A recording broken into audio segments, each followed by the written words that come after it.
PTI প্রতিষ্ঠাতা ইমরান খানের মুক্তির দাবিতে পাকিস্তান জুড়ে চলছে ব্যাপক বিক্ষোভ। শুক্রবার থেকে দেশটির বিভিন্ন শহরে বিক্ষোভ সমাবেশ করছেন পাকিস্তান তেহরিকে ইনসাফের নেতাকর্মীরা। এরই মধ্যে ইসলামাবাদে আন্দোলনের কারণে ইমরান খান ও তার দলের জ্যেষ্ঠ নেতাদের বিরুদ্ধে লাহোর ও রাওয়ালপিন্ডিতে রাষ্ট্রদ্রোহ ও সন্ত্রাসবাদের মামলা দায়ের করেছে দেশটির পুলিশ।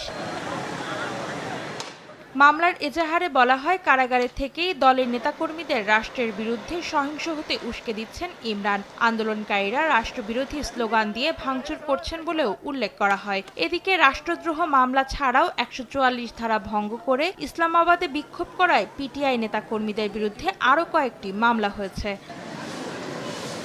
অন্যদিকে শুক্রবার ইসলামাবাদে বিক্ষোভের সময় সন্ত্রাসবাদের অভিযোগে ইমরান খানের দুই বোন আলিমা খান ও উজমা খানকে গ্রেফতার করে দেশটির পুলিশ। রোববার তাদের আদালতে নিয়ে ২০ দিনের রিমান্ড চাওয়া হলে আদালত তাদের ১ দিনের রিমান্ড মঞ্জুর করেন। গেল বছর থেকে রাওয়ালপিন্ডির আদিয়ালা জেলে বন্দী রয়েছেন ইমরান খান। তোষাখানা, রাষ্ট্রীয় গোপন তথ্য ফাঁস সহ একাধিক মামলায় জামিন পেলেও এখনো মুক্তি পাননি তিনি।